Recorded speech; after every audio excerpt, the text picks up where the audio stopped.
Welcome to another live chat with our friends and clients around the country and around the world.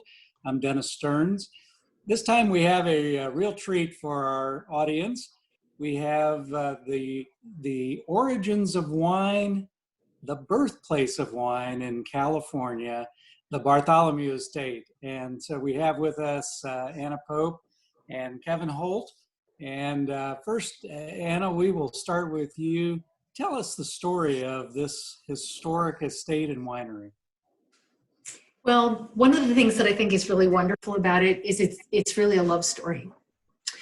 The seeds of what is now Bartholomew Park were planted in the mid-20s when Bill Godward, a very young 16-year-old who was ill with pneumonia, recovered enough to go pedaling through the countryside and came upon this really, really beautiful acreage about 7 blocks from what is Sonoma Plaza.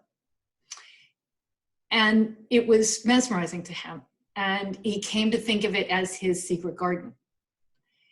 Fast forward about 20 years into the middle of World War II. Bill had recovered. He had finished school, he had gone to war, he had come back from war, he was back at the law firm, and he walked into the managing partner's office, responding to a phone call from Gus saying, Bill, I have a couple clients in my office, and they've just purchased property in Sonoma, and I think they could use your help, given that your family lives in Sonoma. Come on down. So he walked into the office, and he proceeded to hear about this 500-acre ranch that Frank Bartholomew had, a whim, just purchased. And it was about a half an hour into the conversation when Bill realized that it was his secret garden. He had no idea. He became a lifelong friend and legal counselor. And the Bartholomews had no children. And through the course of their life, they purchased the property in 1943. They used it as a second home. They spent more and more time there over the course of their lives. But when they first bought it, they really didn't know what they had.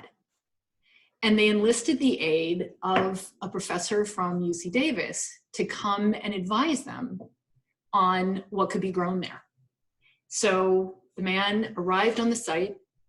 Frank had departed back to the war, and Antonia was sitting there with this property. She was a complete city girl, trying to figure out what to do with it. And so she consulted UC Davis and wanted to know, well, what she could grow.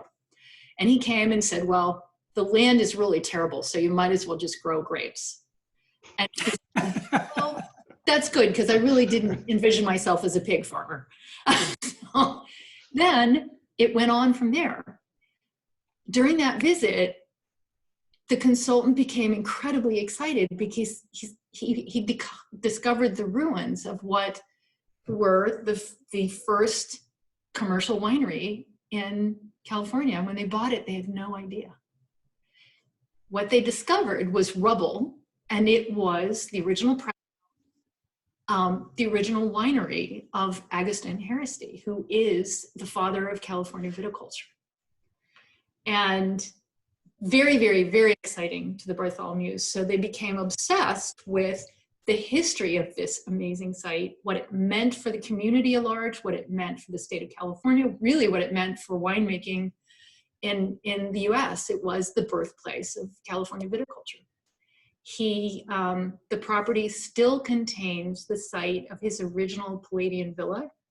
Antonio Bartholomew, late in her life, reconstructed the villa. It had been destroyed many, many years ago.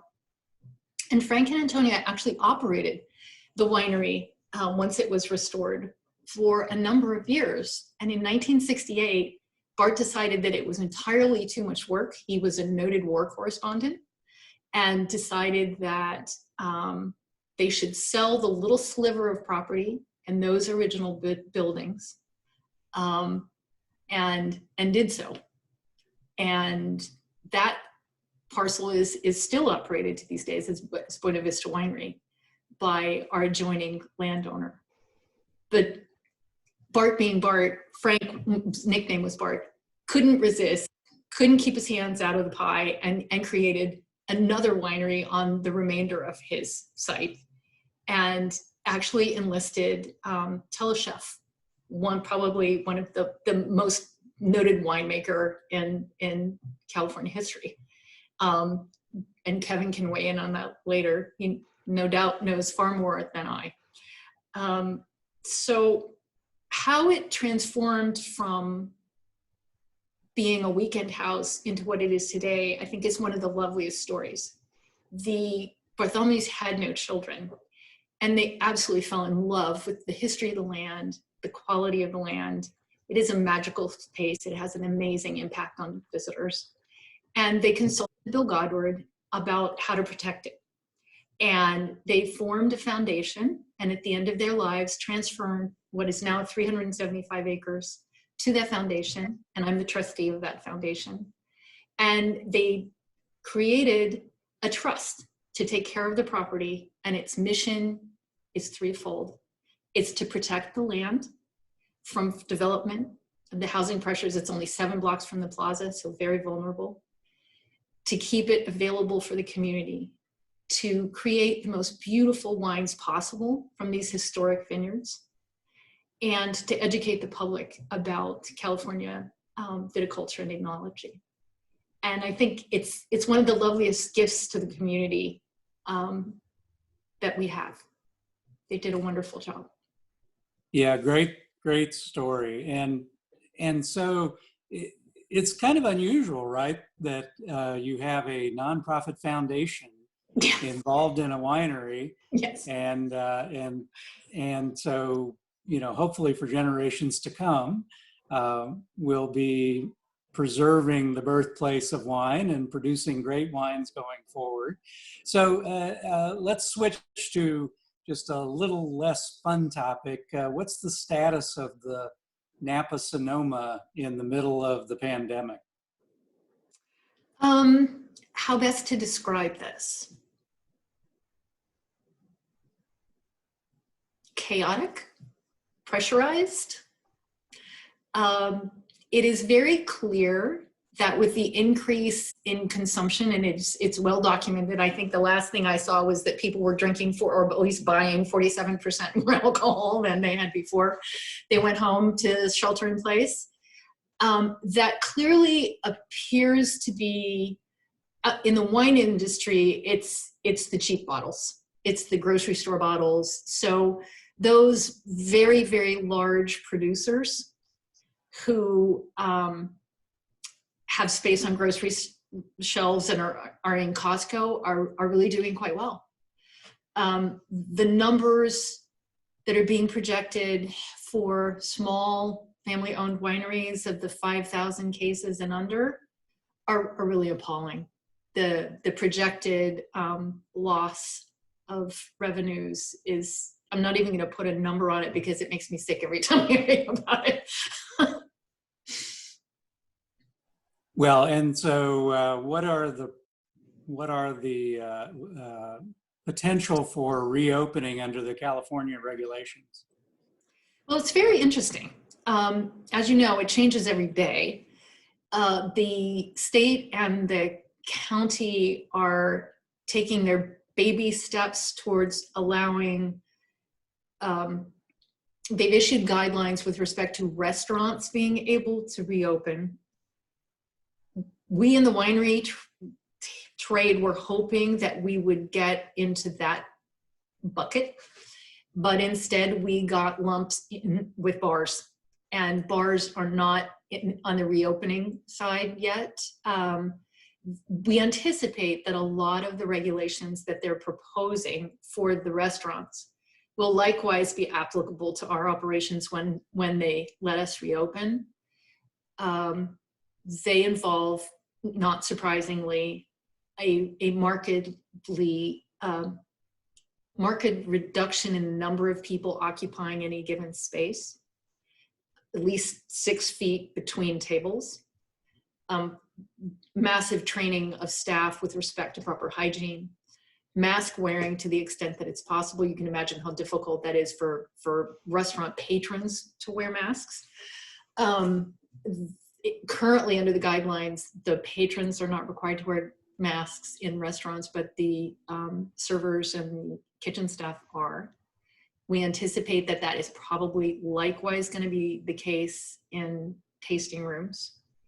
I heard a lot of, our Chamber of Commerce actually runs a daily Zoom meeting, and our Sonoma Valley Vintners and Growers Association has been very active, along with our chamber, in dealing with the governor's office about proposing regulations that we believe keep people safe but reflect the reality of our industry. We're waiting for the governor's office to respond to those. We don't know when he's likely to respond, but we personally are leaning very heavily towards reservation only, so that we can control the number of guests we have and we know where we can put them. And only our outside tasting grounds for now. Well, and we have a question from our audience. It's a little bit of a statement and a question, that it would seem like the very large wineries who sell a lot in the grocery stores might have a better lobby than some of the smaller niche wineries like you with the state legislature. Point made. Okay, all right, point made. So let's move on from that to just talking a little bit about the park itself. We have some pictures, right, of the park. I think we just sent you pictures of the winery, but there's a beautiful view across the winery grounds and into the park, so we can tell you about that. So this is I mean the winery's outdoor tasting ground. This is the location where we welcome you. There are actually now tasting tables on it, consisting of redwood slabs that were cut on the property when we lost one of the redwood trees. And the beautiful vineyard that you see dead center and in the far right before you get to the hills, that's our Zinfandel block. Can we see the next one? That's the picture of the winery itself. The building is almost 100 years old. It was actually built as the Sonoma Valley Hospital. And it was in operations. It was leased by the Bartholomews to Sonoma Valley Hospital, and continued in operation until the 50s. And at one point, the Bartholomews actually considered renovating it and creating a residence in it, and concluded that they didn't want to do that, and instead opened what was then known as Hacienda Winery. And so that was the second winery that was run on the property. This is a picture of our lineup, and Kevin will speak about some of those later on in the program. And that's Ollie, the winery dog. Very good. And this is, again, what our outdoor tasting grounds look like today. And you are in the far distance, you see the Sauvignon Blanc, which is coming along beautifully, according to Kevin. Very nice. Well, this would be a great time to move over to Kevin and the master winemaker. So talk a little bit, Kevin, about your winemaking philosophy, how that shows up in wines. You know, some of our audience are tuned into how wine is made, but a lot of them really aren't. Okay. Well, the park, the grounds, is very much a place I feel that people come to find balance. It's a place that is very peaceful. It's very beautiful. And this actually fits right in with the way that I make wine. To me, it's all about finding balance, making sure that all of the elements that make up a wine's flavor work in the proper way together, that the acid, the fruit, the oak if there is any, the alcohol, the tannins if it's red wine, all of those things form a cohesive and balanced and really pleasant whole. And I think in the case of the two wines that I believe are sitting in front of Anna, I can give you an idea of what that means. One of the most important things that I do as a winemaker, believe it or not, is tasting grapes. Prior to harvest, I'm out in the fields all the time, walking the vineyard rows, tasting grapes. 90% of the flavor that ends up in any bottle of wine that you've ever had, whether it's a great one or a mediocre one, was in the grapes when they came in the winery. There's not a lot. Winemakers can do a lot to mess up really good fruit, but they can't really do a lot to perfect mediocre fruit. You've got to get the flavors in the grapes to get it in the wine, and also, again, you've got to have that balance. So, for instance, with our Zinfandel, one of the things that is incumbent on me is to make sure that that fruit gets properly ripe. Zinfandel really needs to get to the point where it's got a really jammy, rich, almost super sweet blackberry kind of flavor to it. If it doesn't get to that point, you're not going to end up with what I consider to be classic Sonoma Valley Zin. On the other hand, if you wait a little bit too long, Zinfandel will start to shrivel on you in a big hurry. And once that happens, you end up with raisins. And raisins make wine that tastes raisiny, pruny, overripe. And so it's really critical to find that balance point and get the fruit in at exactly the right moment. With the Sauvignon Blanc, it's a similar situation. Sauvignon Blanc has a very distinct varietal character. It has a green, vegetative, almost grassy kind of thing. And when it's grown in a cool place or when it's harvested early, that tends to really be at the forefront. In a place like Bartholomew Estate, where we have a warmer season to grow it in, we can actually, while maintaining some of that element in order for it to still be properly Sauvignon Blanc, we can get it to move a little bit beyond that, and where those vegetative flavors will start to fade and primary fruit flavors will come up to take its place. Things like fig and melon, and even in some cases some tropical aspects like pineapple can even come forward. And when I know that I've succeeded, or how I know, I should say, that I've succeeded in achieving this balance point is especially shows in the Bartholomew Sauvignon Blanc, because as we've poured this wine for people, we consistently get comments from two sides of the Sauvignon Blanc camp. On the one hand, you have customers who know and love Sauvignon Blanc. It's their favorite white variety. They drink it all the time. And they will tell us that this is the best Sauvignon Blanc that they've ever had. On the other hand, you get people who think that they hate Sauvignon Blanc, think that it's terrible. They really rather only have Chardonnay or anything else. And yet when they try this Sauvignon Blanc, they say, wow, yeah, I do usually hate Sauvignon Blanc, but this is really good. So I feel like if I can get fans from both sides of that equation, I've done something right. Very good, Kevin. So, talk a little bit about, you guys have won some awards, right, for your wines? Yes, we've had several medals and several good point scores. And these things are always really rewarding. It's nice to be recognized for having made a quality product, having put a seriously good wine in the bottle. This is a really great thing as a winemaker.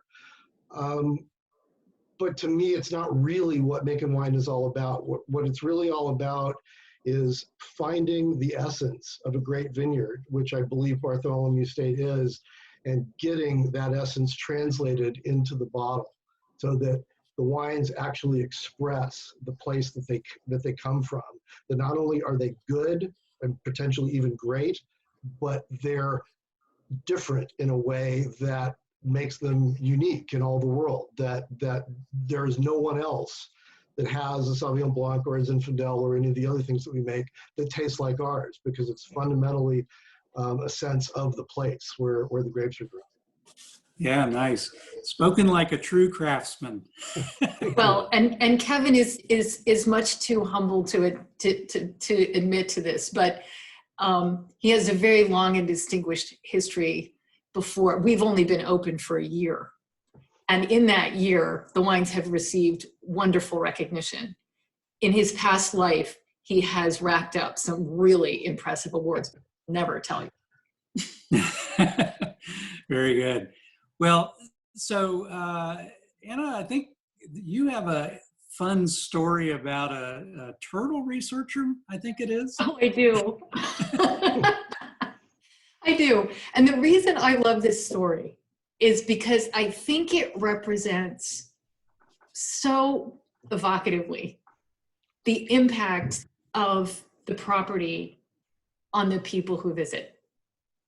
So one day, a lovely young man was sitting on our back patio, and one of our tasting room staff came in and said, Anna, one of the guests wants to see if he can look in the ponds and see if we have turtles. I thought, oh, this is going to be good, right? It's going to be good. So I went out to chat with him, and it turns out he is part of a nationwide research project. He personally works out of the labs in UC Berkeley. And he had identified the fact that there was a huge hole in the research on California native turtles. And so he concluded that because he loved wine and he loved turtles, that what he should do is look at his significant other and say, let's go find the wineries with good wine and ponds. And we'll go, I'll go set some traps and we'll drink wine. So I said, well, first I need to understand, is this for the benefit of the turtles? Yes. Is there no harm to the turtle? Yes. Good, we're good to go. So he came, and he's been working away, has confirmed that yes, in fact, we have California native turtles, and identifying what they might need and what they might not need. And he is completely smitten with the property, so smitten that when his research group's annual meeting, which was to be out here, he had been planning to bring all of them with him to see the park, its beautiful hiking trails, its incredibly gorgeous ponds, its views, all of it. And when he realized that he couldn't, he really, really wanted to do something for the winery out of generosity and as a thank you. And what he did was he contacted 27 of his colleagues who were supposed to be out here. And he said, I want to buy you a gift, and I want you to pick it. Go on Bartholomew Estate Winery's website, pick a gift, and I will pay for it and have the winery ship it to you. And then if you're in a state where winery can be shipped, we'll all drink together. So that's what he did. And what I mean by the property's impact is that if this is a place that was born out of the Bartholomew's generosity. And it does absolutely inspire that generosity in people who visit.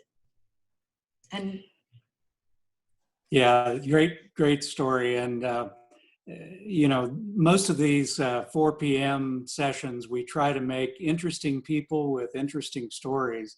And the birthplace of California wine is pretty good, but it's also the turtle researcher's favorite. It's true, turtle researcher's favorite. Yeah, you couldn't make that up for a reality TV show. Okay, so we do have a question about reds versus whites. Why do some people like reds more than whites? I mean, is there an answer to that, Kevin or Anna? I'll take that. I know people, of course, on both sides of the spectrum, people that only drink white wine and people that will only drink reds. Red wine's fundamentally different than white, not just because of the color, which is fairly obvious, but in addition to the color, which comes from the skins of the grapes. With white wine, all you're interested in is the juice. White grapes go to the winery, you press the juice out, you ferment that and deal with it. With red wines, you have to ferment on the skins, because not only does the color come out of the skins, but all the other goodies, all the things that make red wine taste like red wine come from the skins. And it's the tannins and other phenolic compounds. They just have more richness and more intensity typically than white wine. And so for people who are looking for richness and intensity and big flavors, they tend to gravitate towards reds. People that like something that's a bit more elegant, a bit more easygoing, I think they gravitate toward whites. It's pretty common, actually. Yeah, very good. Well, so as we come up on the end of our time here, you have told me that you have a special offer for our clients and friends of the firm. You want to tell us about that? I do. I like it. This is one of my favorite ones. And for all of those on the phone, Dennis is one of our dearly beloved. We've known him my husband has known her for 40 years. I've known him for 30 years. He has seen us through some really horrific times, and here he is again. And so I wanted to do something really special for other people who rely on him. So what we're doing is we're offering to donate 20% of the proceeds of any case sales for people who buy today using these promo codes that are up here. And we'll donate 20% of those proceeds to the American Nurses Foundation. They've formed a specific coronavirus response fund for nurses, and it's direct financial support of nurses who have been impacted by the virus, both their families being sick, them losing their jobs because they're not doing, in however way they have been impacted, it's available to them directly. And as an additional thank you, and I'm particularly fond of this part because you'd get to spend more time with Kevin, is we're doing a 2-bottle virtual wine tasting. So we will ship to you 2 bottles, the ones you see here, and the ones that he talked to you a little bit about, and we'll reach out to you and arrange a time for you to have a wine tasting with Kevin. We did this on a special, not quite, we did a variant of this for our special wine club members for Mother's Day. And we had a wonderful response. When we got a phone call from one of our favorite members who said, I just love this. It's so much fun. I really miss my family, and they're spread out all over everything. So what I'm gonna do is I'm gonna send boxes to all of them, and then we can do it all together. And so it's like all together apart. So it was really, it was heartwarming and fun. So we encourage all of you who might like to get this to sign on to our website. And we've also listed more information on the specific fund for nurses, should you want more information on that as well. Yeah, very, very nice. And clients and friends of the firm who will receive our written poolside chat later today, this information will also be in there in case you weren't able to write it down. What a very nice offer. Thank you very much. And ability to spend time with a famous wine maker in Kevin is also a rare treat. So very nice. So it's not often that you can, I mean, what a unique gift. The origins of wine in California with all kinds of other bonuses attached to it. So very nice. Thank you. Well, as I tell everyone, it isn't too often that you get to do so much good by drinking wine. Support the nurses. You get to support this amazing community treasure because proceeds from the winery go back to help support the park. Well, and it turns out we have a number of clients who are nurses, retired, or some of them are working, and we actually just got a 3 thumbs up. Oh, good. Yes, from the nursing community. So very good. Awesome. Okay. Well, and our thanks to you back. They've just done an amazing job. Well, you're very welcome. And so this has been one of the more interesting stories and interesting times pieces. So thank you very much. Good luck in the future. And with that, I remind everyone that this is recorded and available on our SFG YouTube subscription. And it will also be sent out as a recording on Monday.